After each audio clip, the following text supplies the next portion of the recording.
ఇకపై మీకు ఇష్టమైన ఫేవరెట్ సీరియల్స్ యొక్క ఫుల్ ఎపిసోడ్స్ యూట్యూబ్లో అందుబాటులో ఉండవు. కేవలం సన్నెక్స్లో మాత్రమే ఫ్రీగా చూడొచ్చు. మెల్లగానే వామ్మో వామ్మో మెల్లగా గిరిజా. ఏమండి నిజం చెప్పండి, ఈశ్వరి నిజంగానే మిమ్మల్ని కొట్టిందా? ఏంటే నువ్వు? అమ్మా తగిలిన దెబ్బలకి నొప్పులతో ఇంత అల్లాడిపోతున్నా, మళ్ళీ నిజమా అని అడుగుతావేంటే నువ్వు? నొప్పులు అంటున్నారు, కానీ ఇక్కడ చూస్తేనేమో దెబ్బలు కనపడటం లేదు. అందుకే నాకు డౌట్ గా ఉందండి.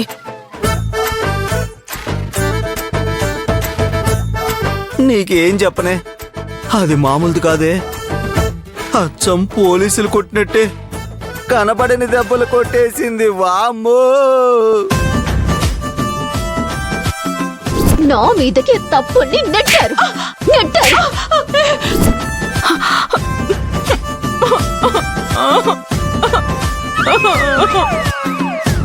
ఓసే నువ్వెందుకు ఎడుతున్నావే?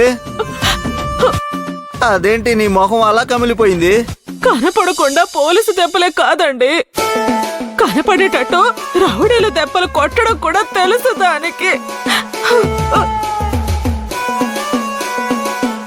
అమ్మా అమ్మా అమ్మా. ఓసే నేనంటే బయటికెళ్ళి దొరికిపోయి బుక్ అయిపోయాను. నీకేంటే నువ్వు ఇంట్లోనే ఉన్నావుగా. మా అక్క దగ్గరికి వెళ్ళుంటే ఈ దెబ్బలు తప్పించుకున్న దానివి కదే.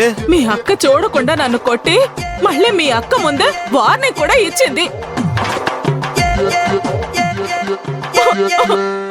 ఏమే ఊరుకోవే తగ్గిపోతే. ఏంటి అలా కొట్టావు నువ్వు? మిమ్మల్ని అనాలి అసలు.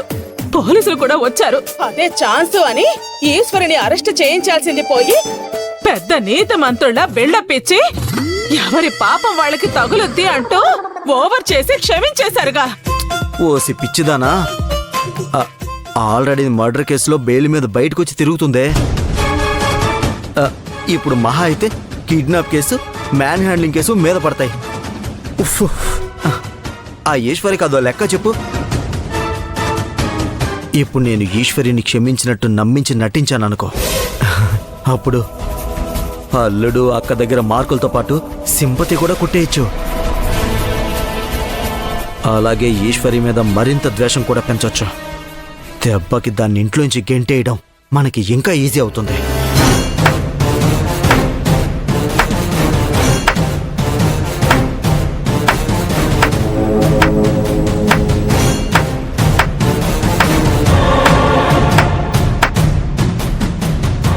చాలా తెలివైన పని చేశారు వాసుదేవ్ గారు.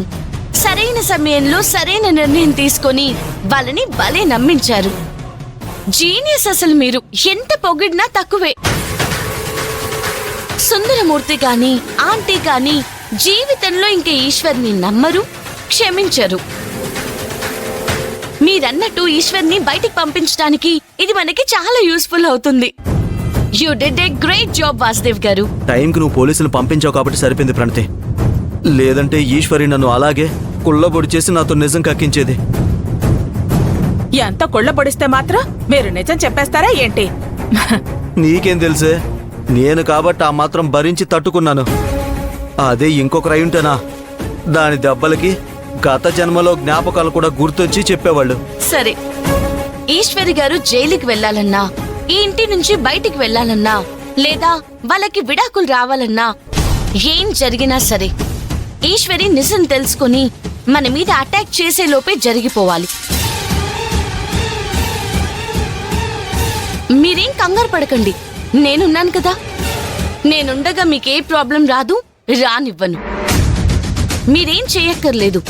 ఇలా అప్పుడప్పుడు సమయస్ఫూర్తి ఉపయోగిస్తూ నేను చెప్పింది చెప్పుకుంటూ పోతే చాలు. తొందరలోనే ఈశ్వరికి ఈ ఇంటితో ఉన్న బంధం తెగిపోతుంది. కంప్లీట్ గా ఈ ఇల్లు, ఈ ఇంట్లో వాళ్ళు మొత్తం మన కంట్రోల్లోకి వస్తారు.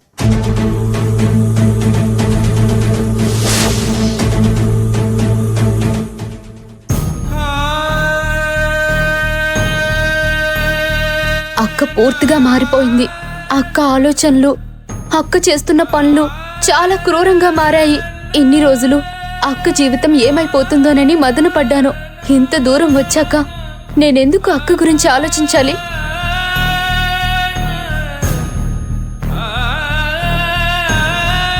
నా గురించి తెలిసి నన్ను ప్రేమిస్తున్న చైతన్యాన్ని నేనెందుకు ఇంకా దూరం పెట్టాలి?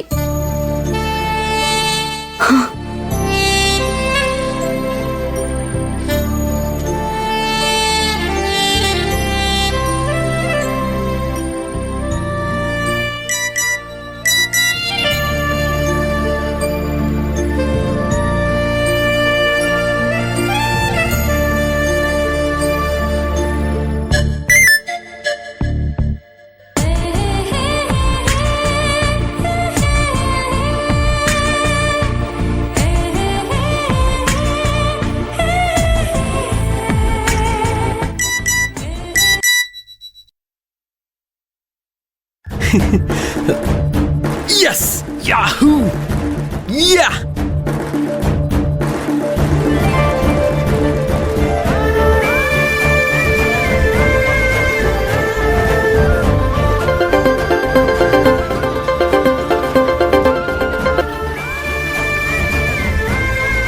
అభి, ఇది కళ లేక నిజమా? అసలు నమ్మలేకపోతున్నాను అభి. సంతోషంలో ఎలా రియాక్ట్ అవ్వాలో కూడా అర్థం కావట్లేదు. నా కోసం ఇంకొక్కసారి ఐ లవ్ యూ చెప్పబి.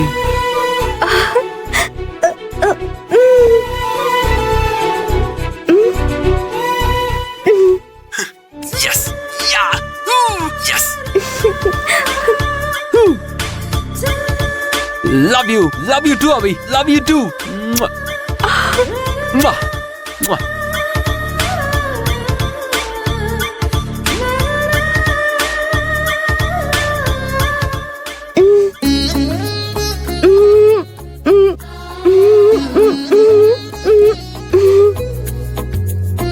పర్లేదు అభి, ఇప్పటికైనా చెప్పావు కదా, నాకంతే చాలు.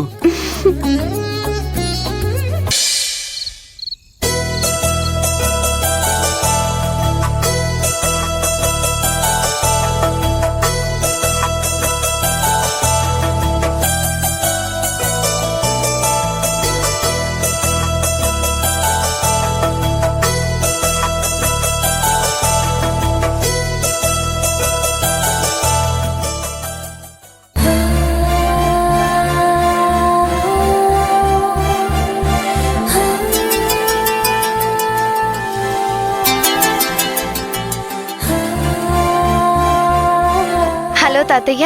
అమ్మా శ్రావణి, నేనే నీకు ఫోన్ చేద్దాం అనుకున్నానమ్మా. ఎలా ఉన్నారు తాతయ్య? బాగున్నానమ్మా. మీరెలా ఉన్నారు? అక్కడ ఏం ఇబ్బంది లేదు కదా? ఇబ్బంది ఏం లేదు తాతయ్య, బానే ఉన్నాము. డబ్బుల సంగతి ఏమైంది తాతయ్య?